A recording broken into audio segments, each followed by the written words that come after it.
नमस्कार, मैं हूं रचना श्रीवास्तव। सी टाइम्स में आप सभी का बहुत बहुत स्वागत है। सी टाइम्स के आज के इंटरव्यू सेगमेंट में हम आपकी मुलाकात करवाने जा रहे हैं एडवोकेट सविता खत्री तिवारी जी से, जो कि सोशल वर्कर भी हैं और जिन्होंने बीजेपी के प्रवक्ता के रूप में भी काम किया है। तो आइए बातचीत का सिलसिला शुरू करते हैं। बहुत बहुत स्वागत है आपका हमारे स्टूडियो। नमस्कार मैम, बताएं। जी, तो मेरा सबसे पहला सवाल आपसे ये है कि महिला सशक्तिकरण की आवाज पूरे देश भर में बुलंद होती है, हो ही रही है। राजनीतिक परिप्रेक्ष्य की बात करें तो हर दल महिला सशक्तिकरण की बात करता है, उनके एम्पावरमेंट की बात करता है, बिल्कुल। लेकिन जमीनी हकीकत कुछ और नजर आती है। अभी आने वाले विधानसभा चुनाव में अगर हम देखें तो कांग्रेस ने एक सीट दी है, लेकिन बीजेपी ने कोई सीट नहीं दी, जबकि 33% आरक्षण भी है। तो इस पर आपकी क्या टिप्पणी? बिल्कुल, ये चीज मुझे भी कुछ लगा कि ऐसा नहीं होना चाहिए था। देनी चाहिए थी बीजेपी को भी सीट, क्योंकि ऐसी नहीं है कि भाई वहां महिलाओं में काबिलियत नहीं है। जमीनी स्तर के लोग वहां कार्यकर्ता के रूप में हैं, लेकिन क्या कारण था, ऐसी स्थिति क्यों नहीं बन पाई, इसका आकलन फिलहाल करना तो मुश्किल है। लेकिन हाँ, इस चीज को तो मैं भी बोलूंगी कि कहीं ना कहीं यदि 30% हम आरक्षण में हैं तो हमारा भी बनता है कि हमें ये टिकट जरूर दी जानी चाहिए थी। अब क्यों नहीं दी ये तो मुझे भी नहीं समझ में आया, लेकिन इस चीज का अंदर से थोड़ी सा वो है। लेकिन फिर भी ये चाहेंगे कि नहीं दिया है।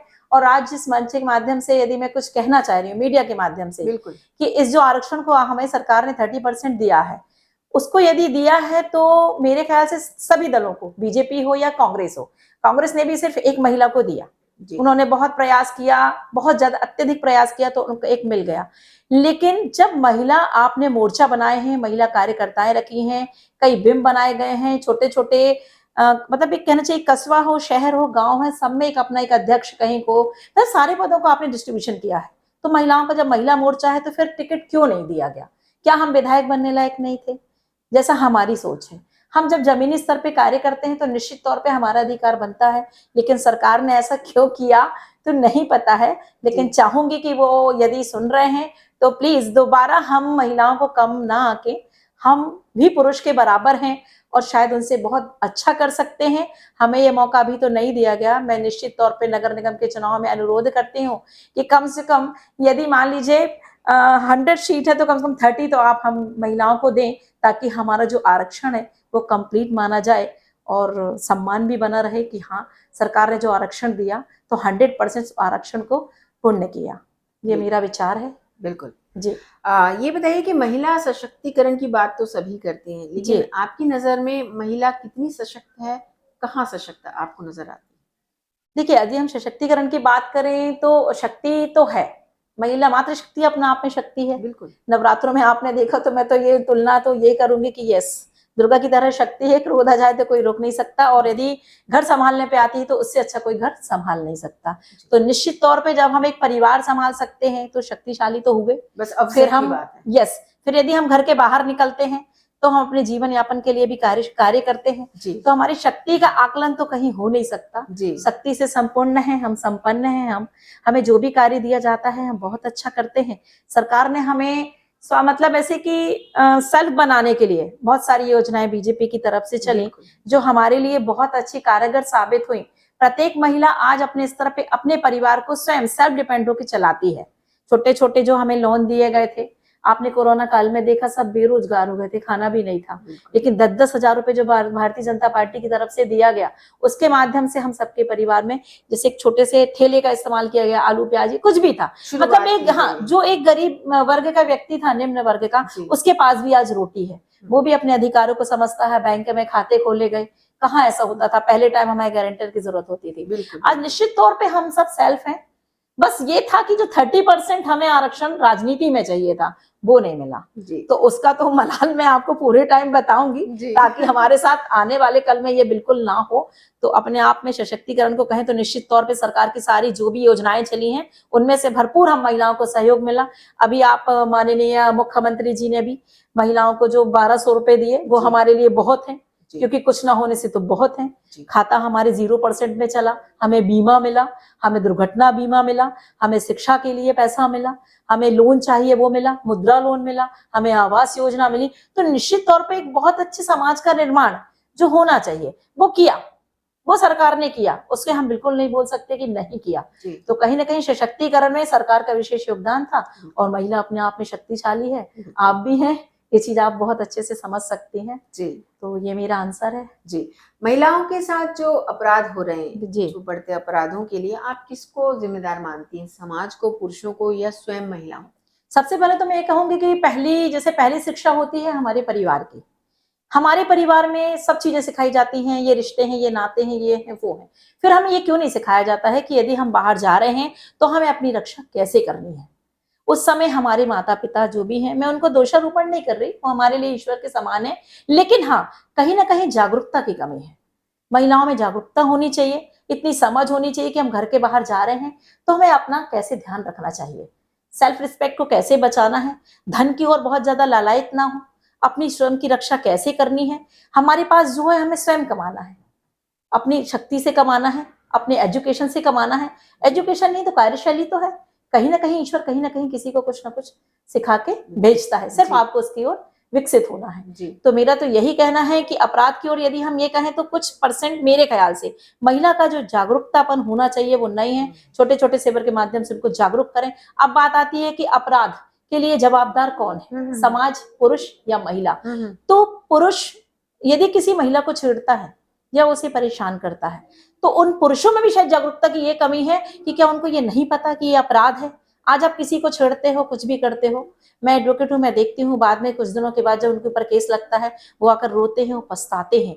तो कहीं ना कहीं उनको कानून की जानकारी की भी कमी है, जो हमें शिविर के माध्यम से, मीडिया के माध्यम से, आप जैसे आपने आज चैनल में मुझे बुलाया, मुझसे चर्चा की, ऐसी कई चर्चाएं होनी चाहिए। कई बार तो मेरा यह है कि चौराहे के बीच में होना चाहिए, नुक्कड़ नाटक। हाँ, क्योंकि लोग समझे तो कि यदि देखिए पॉजिटिव और नेगेटिव जब तक व्यक्ति को समझ में नहीं आता, जो अपराधी है तो वो अपराध करता रहता है। जब वो कोर्ट में आता है तो उसे पता होता है यार मैंने ऐसा किया, इसकी सजा ये है, तो निश्चित तौर पे वो व्यक्ति पछताता है। तो हम ये भी नहीं कहेंगे हाँ पुरुष अपराधी, पुरुष में भी जागरूकता नहीं है, कानून का जो भय होना चाहिए वो उस तक नहीं है, दंड क्या है उसे नहीं मालूम। तो जानकारी होनी चाहिए। जब हमें किसी चीज की जानकारी होती है तो निश्चित तौर पे हम उस अपराध की ओर जाने में डरते हैं। उसके बाद भी यदि कोई पुरुष अपराध करता है तो निश्चित तौर पे कानून है और वो दंडित होता है, और शायद कुछ लाइफ का टाइम ही नहीं बचता, वो उस जगह पे पहुंच जाता है जहां उसकी अपनी प्रतिष्ठा, धन, घर का मान सम्मान और खुद का पूरा जीवन खत्म, और उस लड़की का भी जीवन खत्म। यदि वो भी क्या होता है कि हम थोड़ी सा प्रेम प्रसंगों में भी आते हैं, अपराध की श्रेणी में प्रेम भी है, क्योंकि प्रेम हम उस टाइम कर लेते हैं जब हमें समझ ही नहीं होती है और हम उस पुरुष के साथ समर्पित हो जाते हैं। प्रेम में एक अच्छी मित्रता होनी चाहिए, आप अपने आप को समर्पित ना करें, क्योंकि ये सब चीजें आगे जाके आपका क्या दुष्परिणाम है आप कोर्ट में देखिए। छोटे छोटी लड़कियों के साथ जो अपराध के प्रकरण होते हैं 90% ये मैटर आ जाता है कि इनके साथ प्रेम प्रसंग था। तो प्रेम प्रसंग रखिए लेकिन अपनी उम्र में आने के बाद, रिश्तों को बनाइए लेकिन समझ होने के बाद। तो अपना उपयोग भी बिल्कुल ना करें। इस मंच से मेरा अनुरोध है आपके चैनल के माध्यम से कि भाई आप जागरूक रहें। आप शहर के बाहर पढ़ने जा रहे हैं, अपराध में ये आ रहा कि भाई पुरुष ने ऐसा किया, आपने दोस्ती की ना, आपने क्यों दोस्ती की? आपका एक मुद्दा होना चाहिए कि हम यहाँ पढ़ने आए हैं, पढ़ने के अलावा आप अपने रास्ते से भटक जाते हैं। किसी अजनबी से दोस्ती करना, वो फिर आके एक रेप के ऊपर आके रुक जाता है, छेड़छाड़ी की बातें चालू हो जाती हैं। तो प्रथम तो हम भी कहीं ना कहीं गुनाहगार हैं जी। तो मेरा तो ये बिल्कुल, क्योंकि आप अपने अधिकारों को समझो, पढ़ो। आप घर से बाहर आए हो तो आपको जानकारी होना चाहिए। और आजकल तो मैडम सोशल मीडिया इतना जागरूक है कि आप घर के बाहर निकलते हो तो सब कुछ उसमें अवेलेबल है। हमें कहाँ जाना है, कहाँ बैठना है, आपकी सुरक्षा के लिए इतने कानून बना दिए हैं सरकार ने कि आप सारी रात यदि सफर करो, यदि आप एक मिस कॉल करते हो तो आपको तुरंत की प्रशासनिक व्यवस्था हो जाती है। तो निश्चित तौर पे मेरा तो ये कहना है कि मैं अपराधी ये नहीं बोलूंगी कि पुरुष अपराध है या समाज में रहने वाला व्यक्ति अपराध है या महिला अपराध है, कहीं ना कहीं हम आज भी जागरूक नहीं है। तो निश्चित तौर पे आपके से अनुरोध है कि आप अपने चैनल के माध्यम से महिलाओं, बच्चों को जागरूक करें, छोटे छोटे नुक्कड़ नाटक करें। हम लोगों का जो भी सहयोग बनता है तो निश्चित तौर पे प्रत्येक अधिवक्ता आपको सहयोग प्रदान करेगा। और ऐसा यदि आप चाहेंगी तो निश्चित तौर पे जब आपको जरूरत हो आप मुझे आदेश करिए, मैं अपना टाइम निकल के जरूर आऊंगी जी। धन्यवाद। बिल्कुल मैम। महिलाओं की शिक्षा के लिए सरकार काफी प्रयास कर रही है, बिल्कुल, फिर भी 100% साक्षरता अभी भी नहीं हो पाई, इसकी क्या वजह आपको लगती है? यदि हम सबसे पहले हम गांव की बात करते हैं, हम गांव की बात लेते हैं तो क्या होता है कि वहां धन का अभाव होता है। जमीन तो होती है लेकिन जो एक व्यवस्था होती है पारिवारिक सामाजिक एक जो रहन सहन खाने पीने की व्यवस्था के लिए प्रत्येक व्यक्ति को ये लगता है कि हमारे पास खेती है, हमारा स्वयं का छोटा सा व्यवसाय है। बच्ची बड़ी होती है वो लोग वहां पे लगा देते हैं कि क्या करोगी पढ़ के, आपका विवाह तो करना है। ये चीज उस बच्ची के दिमाग में भी आ जाती है। और निश्चित तौर पे यदि जब वो गांव से बाहर पढ़ने के लिए आती भी है शहर में, तो शायद उस चमक की ओर भाग जाती है जहां उसे नहीं जाना चाहिए, तो उस जगह भी वो विचलित होती है, तो भी वो आगे नहीं बढ़ पाती है। तो हमारे जो शिक्षा का स्तर है, जो गवर्नमेंट ने इतनी फैसिलिटीज दे के रखी है, आप देखिए ना कितने बीपीएल में आप एजुकेशन कर सकते हो, वो भी पूरी फैसिलिटीज है ना। कई कार्ड्स बनते हैं, आपने देखा है, उसमें भी आप बिल्कुल आप पीएचडी तक करो, ये हमारे प्रधानमंत्री मुख्यमंत्री ने हमें दे के रखा है। लेकिन उपयोग में यही कमी हो रही है कि आना नहीं चाहते, शहर के जो है वो पढ़ते हैं, लेकिन यदि उनमें से चंद महिलाओं को उन्होंने देखा कि अरे इन्होंने तो इतना पढ़ा, इनका गवर्नमेंट जॉब नहीं लगा, तो वो पीछे हटते हैं कि मैं क्या करूंगी पढ़ के। वो ये नहीं सोचेंगे कि कहीं ना कहीं एजुकेशन आपको सम्मान दिलाती है। बिल्कुल। और फिर आप जब पढ़ रहे हो तो छोटे छोटे से व्यवसाय को शुरू करिए ना, अपना सेल्फ बिजनेस स्टार्ट करिए ना। हर एक आदमी गवर्नमेंट जॉब चाहता है। आप भी जान रहे हो कि 90% चीजें प्राइवेट हो चुकी है। बिल्कुल। तो वहां भी एक चीज मानसिकता बन गई है, government job most important. Never. हम यदि छोटे छोटे धंधा को भी शुरू करते हैं एजुकेशन के बाद, जो आप में कला है, तो निश्चित तौर पे चला सकते हो आप। तो वहीं पे आके हम रुक जाते हैं। हमारी सोच जो होती है, चाहे हम गांव में रहने वाली महिलाओं की बात करें या शहर में रहने वाली लड़कियों, यदि वो बनेंगी तो उनको डॉक्टर ही बनना है, यदि वो बनेंगी तो उनको इंजीनियर बनना है, तो हम अपना व्यवसाय क्यों शुरू नहीं कर सकते।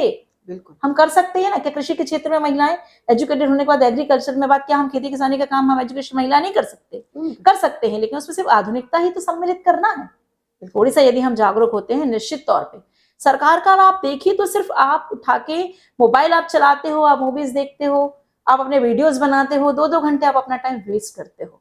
कभी आप एक बार देखो तो कि उसमें कितना है आपके लिए, गवर्नमेंट की कितनी योजनाएं हैं, छोटे छोटे काम करने के अपने तरीके हैं। आप एजुकेशन को महत्व नहीं दे रहे हो, आप पढ़ना नहीं चाहते हो क्योंकि हमारा विवाह हो जाएगा तो हम क्यों पढ़ें। तो सबसे पहले तो अपनी मानसिकता बदलनी होगी। ये फिर हम यदि शिक्षा की ओर अग्रसर हो रहे हैं तो निश्चित तौर पे बहुत सारे हैं। लोन के माध्यम से अपने एजुकेशन पूरा करो। आप पढ़ गए हो तो आप लोन ले लो, अपना पर्सनल एक व्यवसाय शुरू करो। तो माध्यम तो है। यहाँ पे भी हम फिर बोलेंगे कि फिर जागरूकता की कमी है। बिल्कुल। और साक्षरता से केवल शादी के बाद भी आप इतने सक्षम हो जाओगे हर चीज समझने के लिए। शिक्षा के बाद आप में पढ़ने का, बात करने का, आपकी जीवन शैली में एक बदलाव आता है। आपसे जो आगे पीढ़ी बढ़ती है, आपके बच्चे होते हैं, जब वो पढ़ते हैं, आप उनके सामने उनके आइडल के रूप में प्रस्तुत हो, नहीं मेरी माँ एजुकेटेड है, तो उसे हम प्लस लेके क्यों नहीं चल रहे हैं। हमारा मोटिव सिर्फ एक ही है, अरे हमारा गवर्नमेंट जॉब, हमारा गवर्नमेंट जॉब, आपका नहीं लगा मैं क्या करूंगी पढ़ के। नहीं, तो इन मानसिकता को बदलना होगा। तो निश्चित तौर पे बहुत अच्छे समाज में हम आगे बढ़ेंगे। और शिक्षा भी, आप इतनी फैसिलिटीज के बाद मुझे नहीं लगता कि हम शिक्षा की ओर अग्रसर नहीं है, लेकिन थोड़ी सी मानसिकता को बदलें तो एक बहुत शिक्षित भारत तो है हमारा, बहुशिक्षित हो सकता है निश्चित तौर पे। और आप इतना प्रयास कर रही हैं तो माध्यम तो बहुत अच्छा है मैडम जी।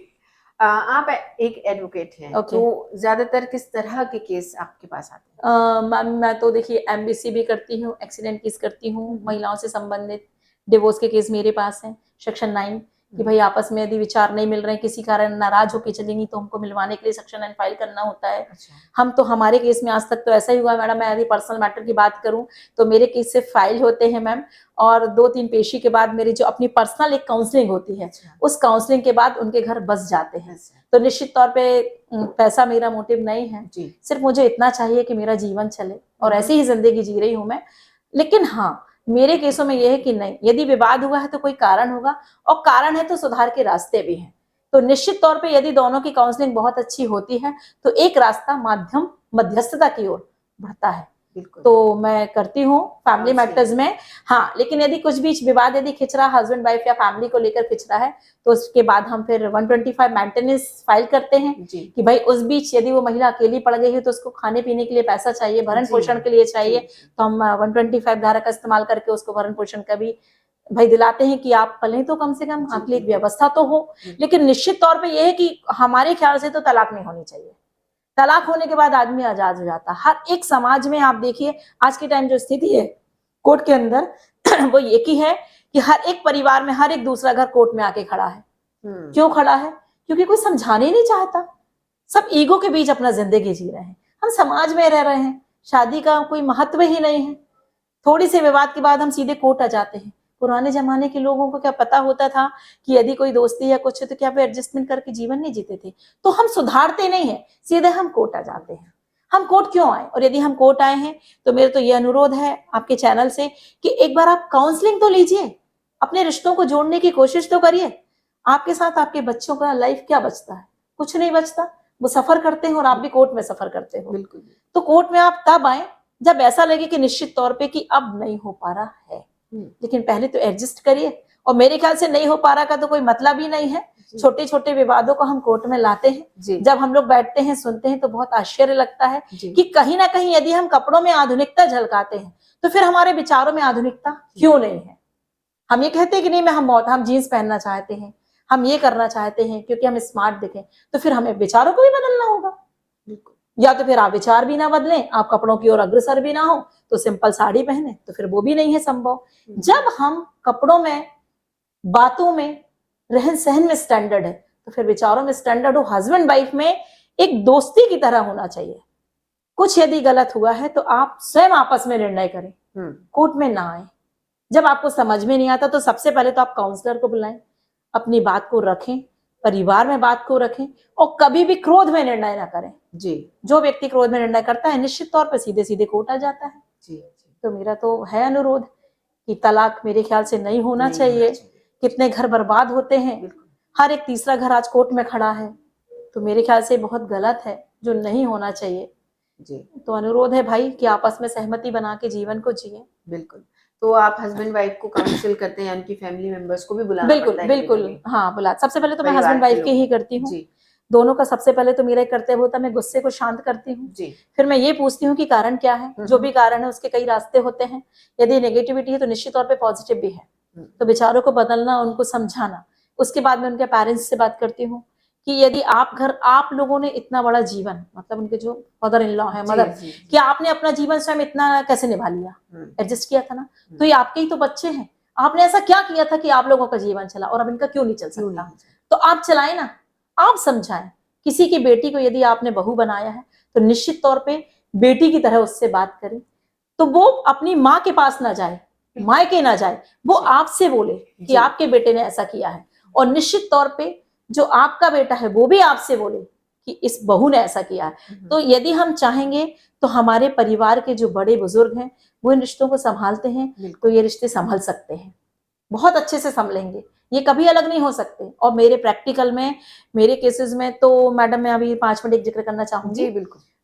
एक मुस्लिम लड़की थी, अभी मैं नाम तो नहीं बता सकती आज, तो वो राजपूत थे और काफी बड़ी पोस्ट में थे। अचानक से उनका केस मेरे पास आया और मेरी से मुझसे एक बार मार्केट में फ्रेंडशिप हुई थी। वो मैडम की जो मुस्लिम थी, वो मेरे पास आई, तो मैंने कहा आप इधर क्यों आए हो हमारी हाय? बोली मैम मुझे नहीं पता, उन्होंने साइन करवा लिए। मैंने कहा साइन करवा लिए? किस चीज का साइन? बोले ये लोग मुझे छोड़ना चाहते हैं क्योंकि मैं मुस्लिम हूँ। ठीक, तो मैंने कहा देखिए हिंदू मुस्लिम की बात नहीं हो रही, आपने हिंदू मैरिज एक्ट के तहत विवाह किया, आप हिंदू हो गए, आप तो हमारे समाज के हो, हम सब एक देश में रहते हैं। लेकिन यहाँ यदि हम हिंदू, क्योंकि हम कोर्ट में है तो मुस्लिम लॉ अलग होता है और हिंदू लॉ अलग है, तो इस विषय में मुझे हिंदू मुस्लिम को लेकर एक शब्द का उपयोग करना पड़ा। लेकिन बोलने का ये मतलब था, फिर मैंने उनके हस्बैंड को बाहर बुलाया, मैंने कहा आप ये डिवोर्स के पेपर में साइन करा लिए? बोले मेरे पेरेंट्स जो है वो नहीं अपनाएंगे क्योंकि ये मुस्लिम है। तो सीधे ये बात थी मेरी कि जब नहीं अपनाएंगे तो आपको विवाह नहीं करना चाहिए था। अभी वो मुस्लिम है तो क्या हुआ, पर हिंदू मैरिज एक्ट के तहत तो वो तो वैसे भी हिंदू हो गई लड़की, क्योंकि लड़की का हम जहाँ पे विवाह कर देते हैं निश्चित तौर पे हमारे जो है ना घर की समाज का एक कास्ट होता है, रुतबा होता है, वो सब उस लड़की को हम देते हैं। तो निश्चित तौर पे वो क्या हुई, हमारे लिए हिंदू ही हुई। तो ये आप ना लेकर आए, आप उसको रखें। इन्होंने कहा नहीं मैम डिवोर्स तो होगा। मैंने उस डिवोर्स को रिक्वेस्ट करके कोर्ट में रुकवा दिया। और मैंने जो मेरी मतलब एक फ्रेंड थी, जस्ट फ्रेंड ही हो गई वो, काफी रोई वो मेरे पास। मैं मेरी जिंदगी को, मैंने कहा निश्चित तौर पे यार हम मिल गए, पता नहीं क्या था, एक अच्छा गुडविल था या शायद गॉड जो भी हो, तो हम मिले। उसके बाद हमने समझाया, हमने सेक्शन 9 लगाया, उनके पूरे शादी के डॉक्यूमेंट्स पेश करे, क्योंकि हमारा उद्देश्य तलाक था ही नहीं। 3 काउंसलिंग के बाद जब मैंने प्रथम नोटिस जारी किया तो उनका पूरा फैमिली मुझसे मिला, बोले आप ये क्या करा रही हैं। उन्होंने मुझसे बहुत ज्यादा क्रोध जाहिर किया कि वो मुस्लिम है, ये वो। मैं आपको इस तरह से मतलब मुझे भी धमकी दी गई तो मैंने सिर्फ उनसे इतना बोला, वो हिंदू है, हिंदुस्तान में रहती है, मेरी बात आप अच्छे से समझें, उसे डिवोर्स नहीं देना है। आपका बेटा आपके दबाव में किसी लड़की को डिवोर्स दे रहा है, आपको क्या समझ में आ रहा है? आप किसी की बेटी की लाइफ खराब करोगे तो क्या आपका बेटा सुरक्षित रहेगा? एक बार आप उससे बात तो करो, क्या वो आपके परिवार में नहीं ढल सकती? एक बार आप कोशिश करिए। अभी ये लोग चोरी से रह रहे थे 2 सालों से, क्या वो लड़की नहीं ढली? यदि उसको छोड़ के किसी तीसरे से करना होता तो निश्चित तौर पे 2 साल काफी था किसी को धोखा देने के लिए। तो फिर जब काउंसलिंग हुई, काफी बातें हुई, 2-3 बार हमारी सिटिंग हुई, लड़की फिर लड़के ने काफी मुझ पे क्रोध जाहिर किया, लेकिन उसके बाद वो एक थोड़ा सा भय, अरे तुमने मैडम को, तो इस टाइप का मतलब एक सामाजिक चलता रहा। चलते चलते 6 महीने हुए मैम, इसमें हमेशा डिस्कशन चला, और अचानक से उसने मुझे ये बोला कि ठीक है मैम मैं कर लूंगा। आपकी मामा मान गई? यस मैम, लेकिन अभी बहुत अच्छे से तो नहीं। मैंने कहा ठीक है, दोबारा मंदिर से करो, जो भी आते हैं उनको बुलवाओ। जो मुस्लिम थे वो लोग भी आए, बाकायदा हिंदू, शादी तो हो चुकी थी कोर्ट से, मंदिर से विवाह हुआ, उन्होंने अपनाया, और आज वो बहुत खुश हैं और एक बहुत अच्छा परिवार जमा। तो मुझे वो ये रिश्ता तो मैं भूल ही नहीं सकती, तो मेरे लिए तो एक बहुत बड़ा उदाहरण था। और वो लड़की आज मुझे बहुत मानती है, मतलब वो ये कहती है कि आप मेरे लिए मेरे गुरु हो, क्योंकि आज मेरा परिवार है। तो निश्चित तौर पे मेरे साथ तो आज तक मैंने किसी का डिवोर्स कराया ही नहीं, तो मेरी बहुत बड़ी उपलब्धि है जी। ये बताइए कि विवाहेतर जो संबंधों पे अभी जो नया संशोधित कानून आया है, तो इसका समाज पर किस तरह का प्रभाव पड़ेगा? क्या हम रिलेशनशिप की बात करें, लिव इन रिलेशनशिप जी, है ना, तो मैं तो इसका विरोध करती हूँ। इससे हमारे परिवार की जो व्यवस्था है अव्यवस्थित हो जाती है। निश्चित तौर पे जब एक विवाहित पत्नी आपके पास है, फिर आप दूसरी पत्नी, क्या रीजन है? क्या बच्चे नहीं हैं? क्या बोलना चाहिए कि क्या वो उस, मतलब बोले चरित्रहीन तो मैं नहीं बोल सकती, लेकिन एक शब्द, क्या वो आपके लायक नहीं थी? और नहीं तो फिर आपने विवाह क्यों किया था? इतने लंबे टाइम तक आप उसके साथ रहते हैं, उसके बाद आपको कुछ और अच्छा लगता है, आप उसके पास चले जाते हैं, फिर आपको यस, कल आपको कुछ और अच्छा लगेगा, आप उसके पास चले जाएंगे। तो ये जो अव्यवस्थित है, महिला हो या पुरुष हो, दोनों में से जो भी कर रहा है वो गलत है।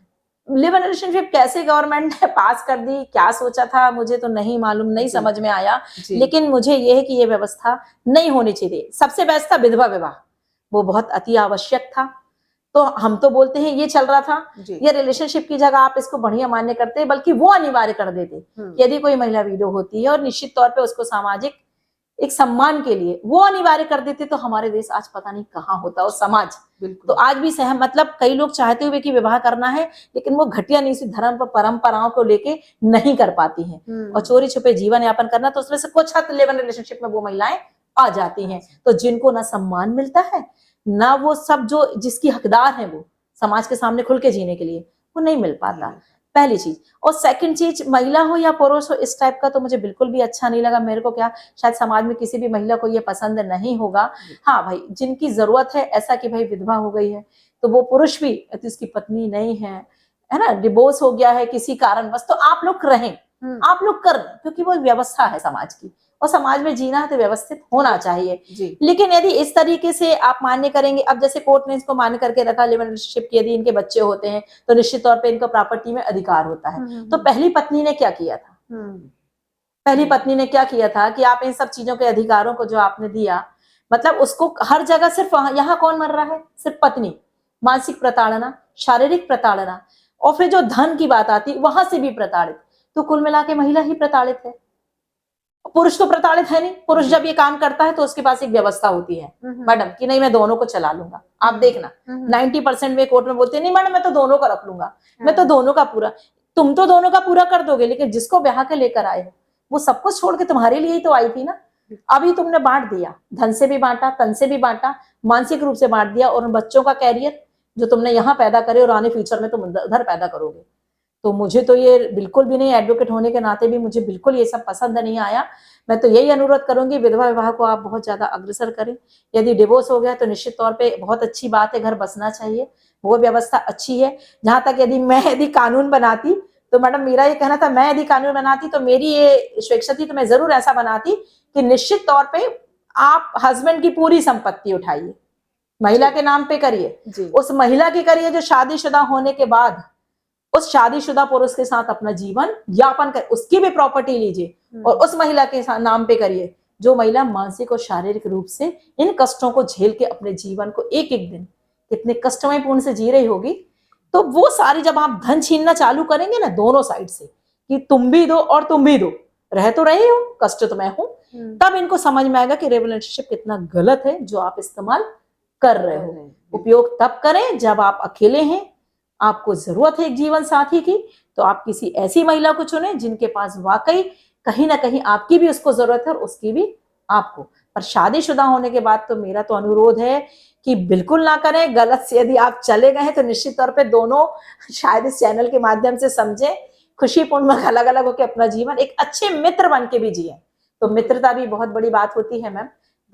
प्रेम तो ऐसा है कि कहना चाहिए ठहर जाता है, मित्रता तो जीवन भर चलती है जब तक आपका जीवन है। तो निश्चित तौर पर उनकी पत्नी के साथ आके बैठिए और पति उनके पति के साथ जाके बैठे, लेकिन मित्रता के रिश्ते से। तो मेरे तो अनुरोध है कि भाई इस परंपरा को थोड़ी सा कम करो, हर एक दूसरा परिवार इन चीजों से प्रताड़ित है। बिल्कुल सही कहा आपने। बिल्कुल महिलाएं अपने प्रति हो रहे अत्याचारों के विरुद्ध आवाज नहीं उठाती। बिल्कुल जब तक कि पानी सर से ऊपर ना उठे। तो इसके लिए आप किसको दोषी मानती? क्या पेरेंटिंग इसके लिए दोषी है? बचपन से सिखाया गया नहीं बेटा सहना है तुमको? हाँ, उसका एक कारण है मैम कि जैसे हर महिला कितनी भी जात की हो बाहर नहीं निकलती।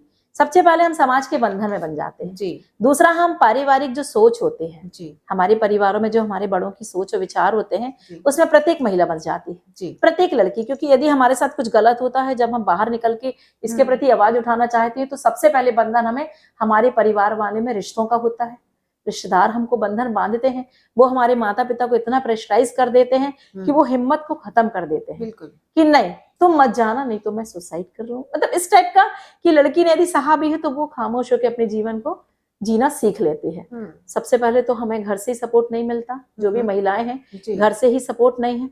सेकंड चीज, जैसे तैसे यदि हम समाज में बाहर निकल के आते हैं तो समझने की जगह जो एक आम व्यक्ति है सिर्फ टॉर्चर करता है। व्यक्तिगत सच का है, मतलब सच में हुआ क्या था उस पर कोई जाना ही नहीं चाहता। सीधे ही अरे उसके साथ ऐसा हुआ था, रेप हुआ था, ऐसा हुआ था, छेड़ा था, मारा था, पीटा था, थाने गई थी, तो व्यंग्यात्मक तरीके से उस पर हंसा जाता है। तो हिम्मत खत्म हो जाती है। हंसने की जगह उसको एक बहुत अच्छा सहयोग मिलता, जैसे आज के तौर पे मिला है हमें, हमारी सरकार से तमाम सुविधाएं हैं, ऐसी लड़कियों को बकायदा पूरा सपोर्ट है गवर्नमेंट का। लेकिन आज भी हमें परिवार का सपोर्ट नहीं है।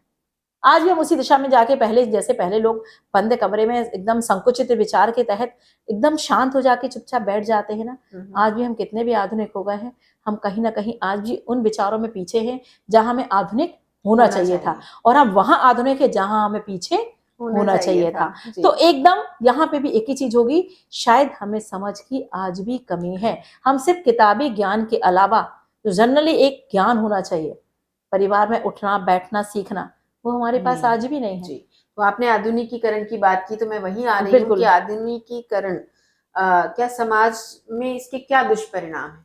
आधुनिकीकरण में मेरे ख्याल से दुष्परिणाम ये है, मेरी अपनी विचारधारा, पर्सनल मेरा व्यू जो है वो, हम बहुत आधुनिक हो गए हैं। हम अपने परिवार वालों से क्या वो सम्मान से बात कर पाते हैं जिनके वो हकदार हैं? नहीं। हम घर जाते हैं, हमें जाना है, हम जा रहे हैं, हम रात को जा रहे हैं, हमारा कोई टाइम टेबल निश्चित नहीं होता, हम जा रहे हैं, हम आ रहे हैं, हम फ्रेंडशिप, मतलब बहुत सारी बातें, पार्टीज, नाइट पार्टीज, सारे रिश्ते खत्म। पहले एक सम्मान होता था कि हमें माता पिता से पूछ के परमिशन के लेकर जाना है, वो हमने छोड़ दी। सेकंड, हमने अपने परिवार के साथ बैठ के पहले भोजन करने की एक व्यवस्था होती थी कि बच्चे आते थे तो अपने माता पिता परिवार में सब भाई बहन के साथ भोजन करते थे, दादा दादी के साथ एक विशेष स्नेह प्रेम होता था। आज कहीं नहीं है। आज दादा दादी को हम चिल्ला देते हैं, वो रूम में बैठे हल्ला मत करो, हम ये कर रहे हैं, बंद नहीं करो, बंद करो, मोबाइल चला रहे हैं। तो हमारी बातों में, हमारी बोली में, हमारे रहने के जो तरीके हैं उनमें इतना ज्यादा बदलाव है कि हम सम्मानीय शब्द जो होते हैं, सम्मान के शब्द जो हमारे परिवार में होने चाहिए, वो आज कहीं नहीं है। मतलब हम अपनी लाइफ खुद जी रहे हैं जी, कहीं कोई है ही नहीं योगदान। न समाज में हम अपनी बहुत अच्छी बोलना चाहिए, सिर्फ वस्त्रों को सुधारा है, ना हमने अपनी बोली को संभाला है, ना भाषा को संभाला है, और अपने आप स्वयं निर्णय लेने लगे, जबकि सारे निर्णय आज भी मेरे ख्याल से हमारे माता पिता को और हमारे दादा दादी को लेने का अधिकार जो हमने उनसे छीना है वो उनके पास होना चाहिए, जो हम नहीं दे पाते। तो ये चीजें भी गलत हैं परिवार के लिए कहीं ना कहीं। बिल्कुल। ये कुल मिला के है कि फैमिली में एक भावनात्मक रिश्ते खत्म हो गए हैं। जी, प्यार में कमी आ गई है आपसी रिश्तों में। बिल्कुल बिल्कुल। ये बताइए कि हमेशा देखने में आता है अक्सर कि हमेशा प्रताड़ित महिला नहीं होती, कहीं देखने में आता है कि पुरुष भी प्रताड़ित होते हैं। बिल्कुल बिल्कुल। अब तो इस पर आपकी क्या प्रतिक्रिया? देखिए, ये जैसे मेरा ही प्रोफेशन है एडवोकेट्स, 100% पुरुष भी प्रताड़ित है। उसका एक कारण है कि क्या होता है, जब पुरुष, कुछ महिलाएं ऐसी होती हैं कि कई बार ऐसी दिशा की ओर चली जाती हैं जिस दिशा की उनका परिवार भटक सकता है ना, भटक सकता है। कुछ इतनी ज्यादा आधुनिक हो जाती हैं जहां वो अपने परिवार और पति को भूल जाती हैं। तो ये सब नहीं होना चाहिए। अब प्रताड़ित ये है कि मान लीजिए उन्होंने मारा भी नहीं, कोर्ट में जैसे केस लगा देते हैं। हम 498 दहेज प्रथा की बात करते हैं। कई बार क्या होता है, विचार भी नहीं मिलते हैं, आपस में नहीं पट रही है, या कहीं माता पिता ने जबरदस्ती विवाह करा दिया है दोनों का, तो दोनों के विचार नहीं मिल रहे, जीवन शैली को अपने सामाजिक रूप में पति पत्नी के रूप में नहीं चला पा रहे हैं, तो उन्होंने सीधा एक फंडा बना लिया कि दहेज प्रथा लगा दो, दहेज प्रथा लगा दो। पुरुष प्रताड़ित हो रहा, ना उसने मारा है ना उनके पिता ने मारा है। 50% होते होंगे सच्ची घटनाएं, लेकिन 50% आज भी झूठी घटनाएं होती हैं, है ना, जिनको लेके आदमी उसका कानून का दुरुपयोग करता है। लेकिन कहीं ना कहीं तो पुरुष प्रताड़ित है, उसके साथ साथ फैमिली भी प्रताड़ित हो रही है। तो निश्चित तौर पे एक चीज बहुत अच्छी है हमारे प्रशासन की कि अब तो पहले तो FIR हो जाती थी, 498 बिल्कुल फटाफट लग गया। अब ये बहुत अच्छा है कि थाने से मतलब एक अनुरोध के तहत एक वेरिफिकेशन भी हो जाती है, SP भी हमें कंसीडर करता है प्रत्येक परिवार को कि नहीं नहीं आप बिल्कुल दीजिए, और उस पर वेरिफिकेशन होती है, क्षेत्रीय वेरिफिकेशन होती है, पारिवारिक वेरिफिकेशन होती है कि क्या ये परिवार ऐसा है, क्या ये पुरुष ऐसा है। तो कई बार तो लोग बच भी जाते हैं। तो मतलब जितना एकदम पहले बहुत वैसा कानून था कि लोग डरते थे इस धारा से, 498 नहीं, अभी फिर भी ठीक है। कठिनता में जब बयान होंगे लास्ट में जब साबित होगा, लेकिन अभी फिर भी ठीक है, कम से कम वेरिफिकेशन तो हो रही। तो जो निर्दोष परिवार है उनको तो कहीं ना कहीं न्याय मिल रहा है। बिल्कुल। तो ये व्यवस्था भी बहुत जरूरी थी जो गवर्नमेंट ने हमें दी है। और जो जागरूक नहीं होते हैं उनको डायरेक्ट एकदम से हो जाती है, पर यदि जो जागरूक है तो निश्चित तौर पे आवेदन के माध्यम से इन प्रकरणों के लिए कि भाई आप इन पे जांच पड़ताल करिए, क्या हमने ऐसा किया है। तो यदि महिला प्रताड़ित है तो 100% यदि महिला है तो कहीं ना कहीं 50% पुरुष भी है और उनका परिवार भी है। तो ये दुरुपयोग भी नहीं होना चाहिए। वैसे तो अब नहीं होगा, इस हिसाब से तो बहुत अच्छा कानून भी है, लचीला भी है भाई जी। अभी तो लचीला हो गया है दहेज प्रथा, नहीं तो लोग तो नाम से भी डरते थे। आप भी अभी तो पहले से काफी सुधार है। और मेरे ख्याल से तो कुछ टाइम के बाद यदि थोड़ी सा जागरूक हो जाएंगे ना तो ये सब मेरे ख्याल से ये केसेस बहुत कम हो जाएंगे जी। फैमिली मैटर्स जो आज एकदम भरा पड़ा हो, एकदम आप कोर्ट में जाके देखिए इतना वो है। कुछ टाइम के बाद जब इन लोग 2-4 पेशियां अटेंड करते हैं तो इनको ऐसा लगता है यार यहाँ आने से अच्छा था कि हम आपस में रिश्ता जोड़ के रखते। तो निश्चित तौर पे यदि अच्छी काउंसलिंग होती है तो शायद ये सब वहां ना आए, मेरे पास ना आए, तो ना आए अच्छा है जी। हम कहीं और अपना जीवन यापन करेंगे भाई धन कमा के जी, पर ये रिश्ते नहीं आने चाहिए जी। बिल्कुल। तो चलते चलते आप हमारे व्यूअर्स को क्या मैसेज देना चाहेंगी, क्योंकि हमारे कानून में अधिकार तो काफी दिए गए हैं आम जनता को, लेकिन आम जनता इनके बारे में जानती नहीं जी। तो आप उन्हें क्या सजेस्ट करेंगी कि किस तरह लोगों क्या करना चाहिए कि लोगों को उनके अधिकारों के बारे में पता चले? निश्चित तौर पे नुक्कड़ नाटक के माध्यम से आप कानून की जानकारी पहुंचाएं पब्लिक के बीच में। स्कूलों में जो स्कूल्स होते हैं 11-12 के बाद इनको जागरूक होना बहुत जरूरी होता है, क्योंकि वही एक टाइम होता है जहां बच्चा दिशा विहीन होता है, महिलाएं या पुरुष जो भी है। तो निश्चित तौर पे आप शिविर का माध्यम अपनाएं, चैनल के माध्यम से आप दिखाएं। और आप तो देख ही रहे हैं बाकायदा चैनल में ये सब कुछ है, लेकिन निश्चित तौर पे जो ऐसे क्षेत्र हैं जहाँ जागरूकता नहीं है, ये बस्ती वगैरह में इनमें बहुत जरूरत है कानून की, तो वहां उनको यदि समझाया जाता है, काउंसलिंग होती है। सबसे पहली बात, जहां जैसे भी यदि थाने में बात आती है तो वहां की काउंसलिंग के बाद भी एक पर्सनल आप चैनल के माध्यम से तो समझा ही रहे हो, यदि कहीं जरूरत पड़ती है एडवोकेट्स का आप एक लिस्ट रखिए, उनके माध्यम से बुलाइए। आप जैसे चौराहों में भी जैसे दुर्गा प्रतिमा रखी जाती है, तो फिर ऐसा क्यों नहीं हो सकता, आचार विचार आदान प्रदान भी तो किए जा सकते हैं। बिल्कुल। तो इस तरीके के शिविर का आप आयोजन करें, निश्चित तौर पे हम बहुत अच्छी सफलता पाएंगे जी, मुझे ऐसा लगता है जी। तो बहुत बहुत धन्यवाद आपका हमारे स्टूडियो में आने के लिए और हमारे सवालों के जवाब आपने हमें बुलाया, बहुत अच्छा लगा। कम से कम मेरे माध्यम से थोड़ी से यदि जागरूक होते तो निश्चित तौर पे बहुत अच्छी बात है। Thank you ma'am. Thank you.